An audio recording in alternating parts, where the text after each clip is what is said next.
La parole de Dieu est un trésor inestimable. Ne laisse pas ta Bible fermée. Oh non, non. Lis-la, médite-la, nourris-toi. Lis-la, médite-la, nourris-toi. Bonjour. C'est dans l'Ancien Testament que l'on rencontre principalement l'expression bien connue « Alléluia » qui signifie que le Seigneur soit loué.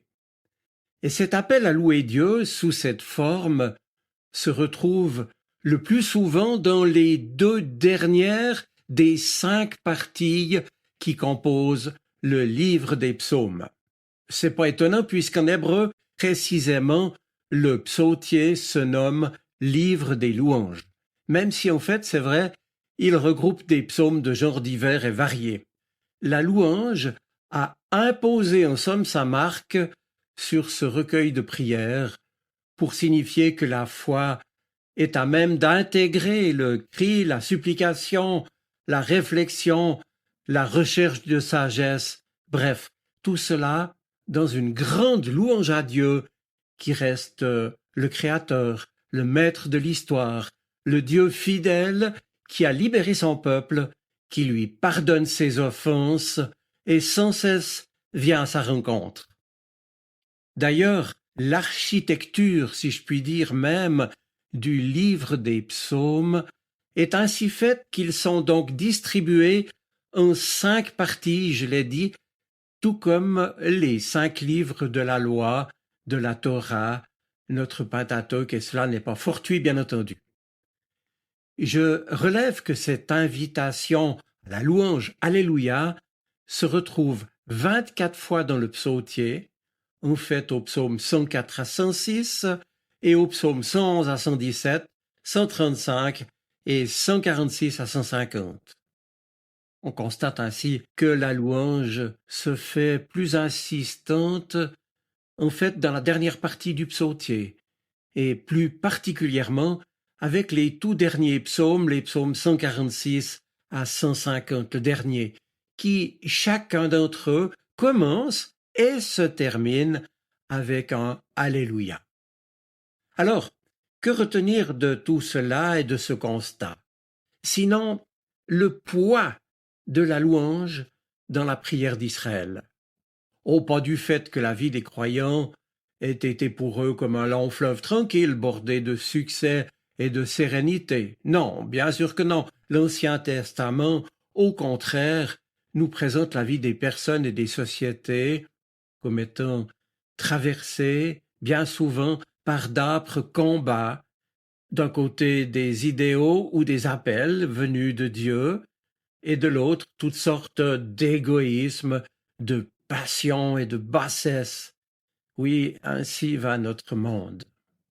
Et pourtant, et c'est là qu'interviennent ces si nombreux Alléluia, la foi invite les croyants à se tourner donc vers le Dieu créateur, proche et prompt à libérer ses enfants, lui qui est sage dans les lois qu'il leur donne, infatigable et bienveillant dans sa fidélité.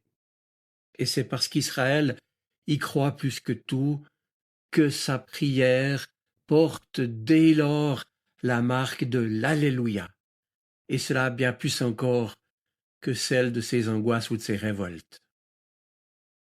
Mais maintenant, qu'en est-il du Nouveau Testament? Eh bien, il faut ici se rappeler que le Nouveau Testament s'est en fait formé à partir du premier kérigme. Kérigme, ça veut dire la première annonce de la mort et la résurrection du Christ.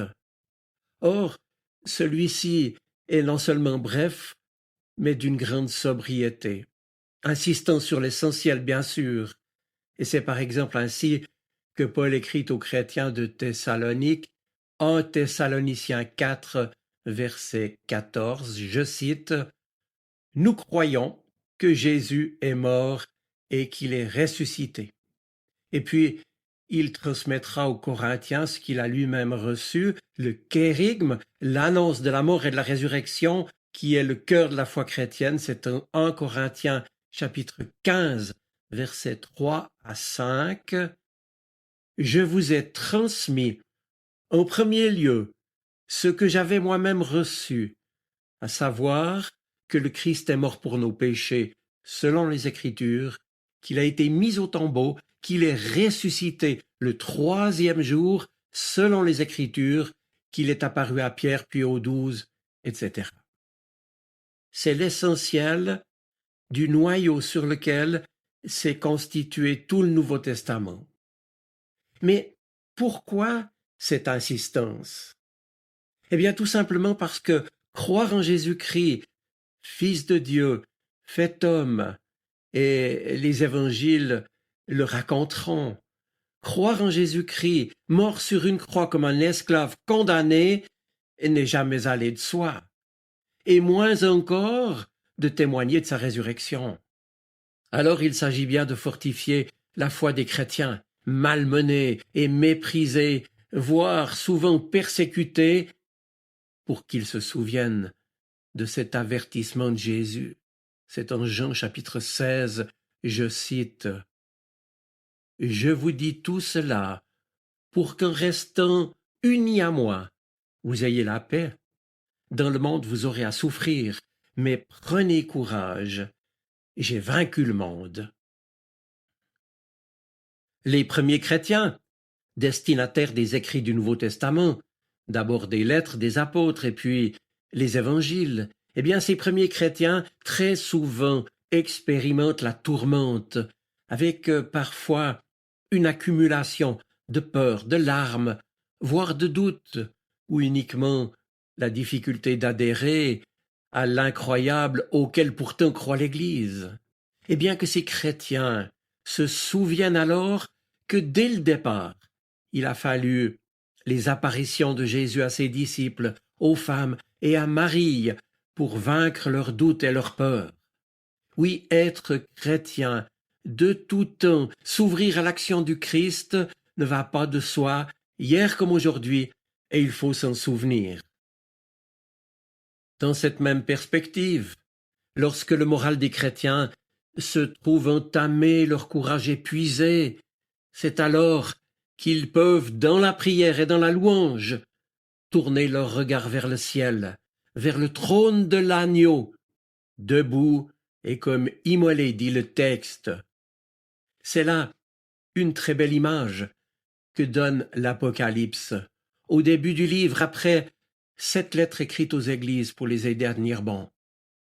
Oui, désormais, une porte est ouverte dans le ciel, et Jean, l'auteur de l'Apocalypse, est en quelque sorte saisi par l'Esprit de Dieu et happé en vision devant le trône de Dieu, puis devant celui de l'agneau, qui est seul, et à même, du fait de sa passion victorieuse, de sa mort et de sa résurrection précisément, qui est le seul à même d'ouvrir le livre scellé, autrement dit, d'éclairer le sens de l'histoire dans laquelle les chrétiens sont immergés.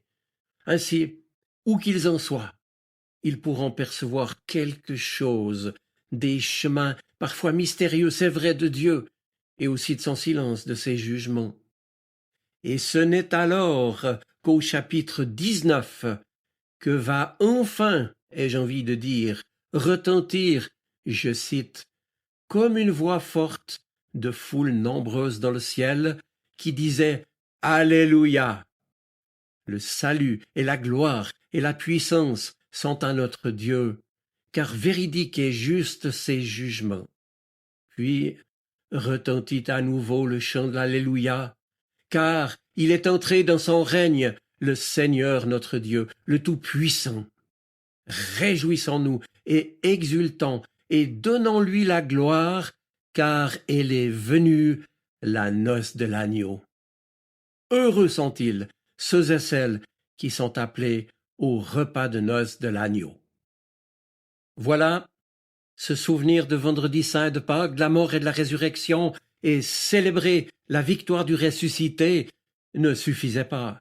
il fallait encore comprendre que c'était la marque d'un grand amour.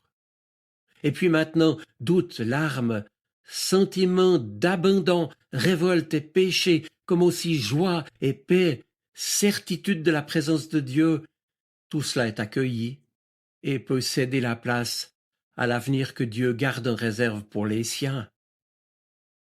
Il est temps de conclure. Les Alléluia de l'Apocalypse résonnent donc au terme d'un long parcours, un peu comme les Alléluia des psaumes d'ailleurs.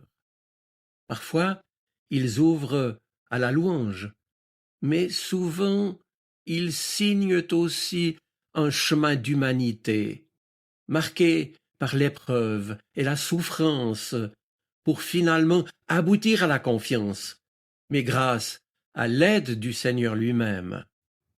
Un Alléluia qui a pris la mesure des difficultés du chemin a d'autant plus de prix, n'est-ce pas, mes amis? Alors courage.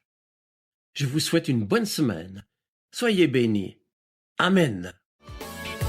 La parole de Dieu est un trésor inestimable. Ne laisse pas ta Bible fermée. Oh non, non.